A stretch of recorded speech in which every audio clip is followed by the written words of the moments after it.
you begin to look at yourself, you've got to redefine yourself. Who are you right now? And who must you become in order to create what you want? What has to change about you? What is it that you're doing right now that would be a liability for you? As you begin to look toward the future and take inventory of yourself, what is it about you right now that you've got to leave this behind because this no longer fits? Looking at where you want to go and the kind of person that you must become, the kind of standards that you have for you. What is it that you must do differently?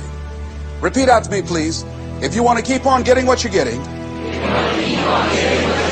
keep on doing what you're doing. See, that doesn't take an Einstein for that one. All right? It makes sense unless you change your pattern, unless you change the way you're thinking, unless you change your behavior, you're going to continue to produce the results in your life. See, all of us are winners, but some of us are producing results that we don't want. And so all you have to do is look at your game plan, look at your strategy. How is it that you have been being? What is it that you've been doing to produce this? So you're the director, you're the producer, you're writing the script, you're the star of your life. And as you begin to look at your life, you can decide whether or not it's a smash or whether or not it's a flop. That's in your hands. Look at your life, look at where you want to go. Don't worry about your circumstances. Don't worry about your age. I have a friend who's up in age, over 70, and she wanted to build a multi-million-dollar complex. The name is Dr. Johnny Coleman. Lenders and bankers say, you can't do that, you're too old. She ignored them. That building now stands, ladies and gentlemen, a multi-million-dollar structure. But there are a lot of people who would have listened to that.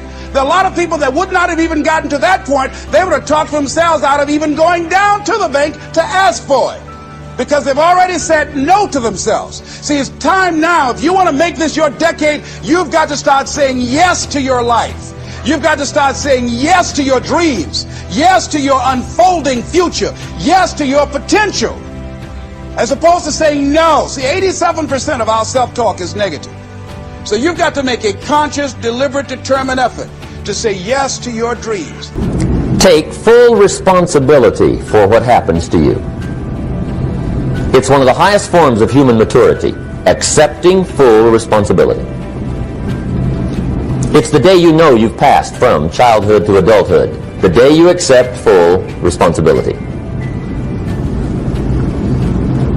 And another note, learn to reap in the fall without apology. Without apology if you do well, and without complaint if you don't. That's maturity. I used to have that long list of reasons why I wasn't doing well. To explain. You got to explain, right? Otherwise you're going to look bad. I used to have this funny list called Reasons for Not Looking Good.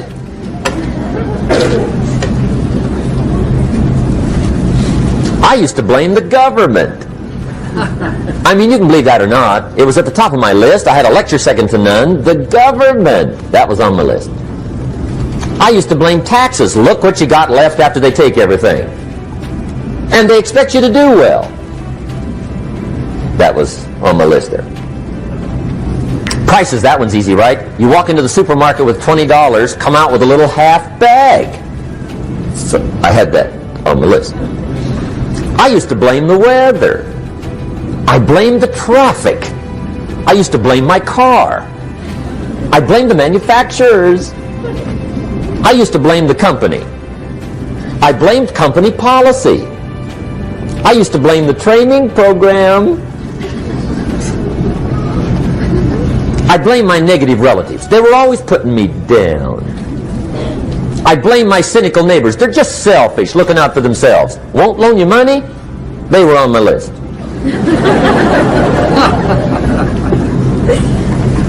I used to blame the economy. I blamed the community. That's a pretty good list for not doing well, isn't it? I thought it was good. I'll never forget one day, Mr. Schoaf was very kind, but he was also very blunt. And this was no exception. And I'm glad he was blunt. There's a lot of things I'd have missed if he hadn't have been blunt. One day, with sort of a curious look on his face, he said, Jim, just out of curiosity, tell me, how come you haven't done well up until now? Excellent question. I thought, well, so I won't look too bad, I'll go through my list.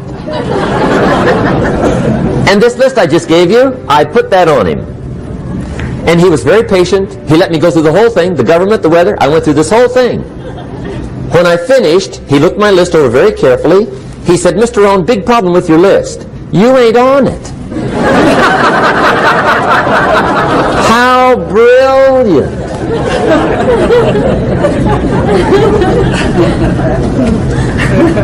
When I went to work for him a few months later, I learned very quickly to tear up my list, reasons for not doing well, and I threw it away. And I got me a fresh piece of paper. And I put one word on it.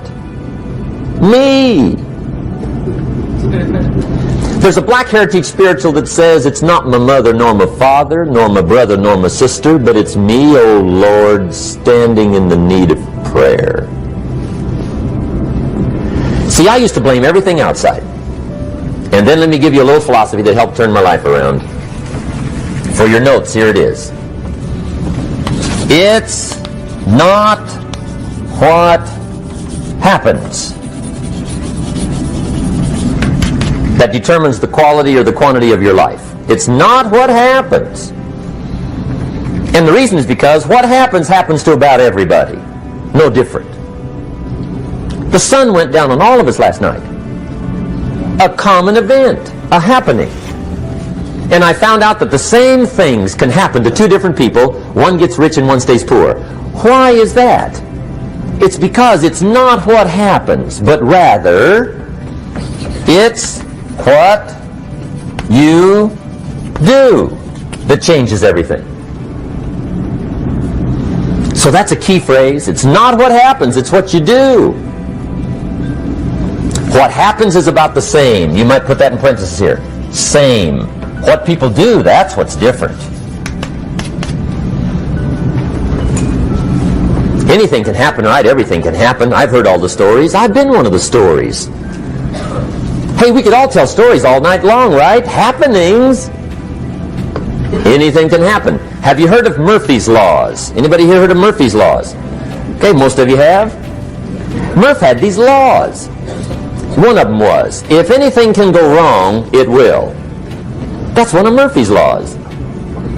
He was not one of the great positive speakers of the day. But anyway, it's still true though, right? Anything can go wrong, everything can go wrong. For sure. I've fallen out of the sky so many times. Once to the tune of a couple of million. Devastating. Took me a while to survive that one. Now, it wasn't all that much, but it was all I had. I mean, that's when it's much, right? When it's all you got. If you got 3, 2 go, you got 1 left, you ain't looking that bad. But when it all goes. Has anybody been there when it all went? Anybody? Come on, the rest of you liars. Go ahead. Hey, we've all been there, right? When it all went. Of course, it used to be a long time ago, right? When you ran out of money, got to 0, you were all through. Heck, now you can whistle right on by 0, right? I mean, they will bury you. That's what they will do.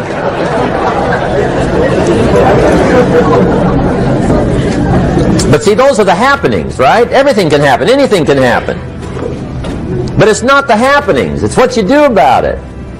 Somebody says, yeah, but you don't understand the disappointments I've had. Come on. Everybody's had their share. Disappointments are not special gifts reserved for the poor. Everybody has them. The difference is what you do about them. It's not the weather. I used to blame the weather, and I discovered it rains on the rich. So see, that won't help. 2 men wake up one morning, there's a rainstorm on. One of them looks out his window, sees the rainstorm, and he says, wow, what a storm. With weather like this, they can't expect you to go out and make sales. He stays home. Same morning, the other guy looks out his window, sees the same storm, says, wow, what a storm. But he says, you know what, with weather like this, what a great day to go out and make sales. Most everybody will probably be home. Especially the salesman.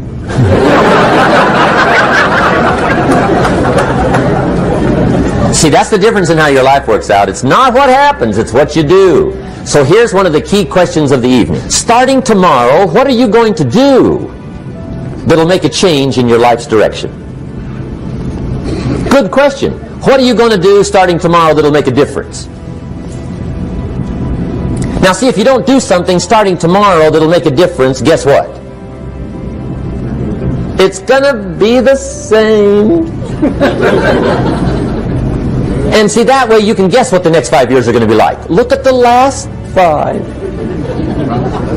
Because the next 5 are going to be like the last 5 unless you, major key, tomorrow, change it all. Or change a little, or change something, or don't change. It's choice time. You can do whatever you want. But it's nice to know any day you wish you can change your whole life. What can you do starting tomorrow that'll make a difference? Good question. What can you do with economic chaos, massive disappointment? What can you do with a broken heart? What can you do when it won't work? Good question. So if I had a word with you tonight, one-on-one, just you and me, I think my personal advice to you would be, this year, 1981, reach down inside of you and come up with some more of those remarkable human gifts. They're there, waiting to be utilized. And then change anything for you you want to change. And I challenge you to do that because you can change. If you don't like how it is for you, change it. If it doesn't suit you, change it. If it doesn't please you, change it. If it isn't enough, change it. And I challenge you to do that because you can change. See, you don't ever have to be the same again after tonight, only by choice. If you don't like your present address, change it. You're not a tree.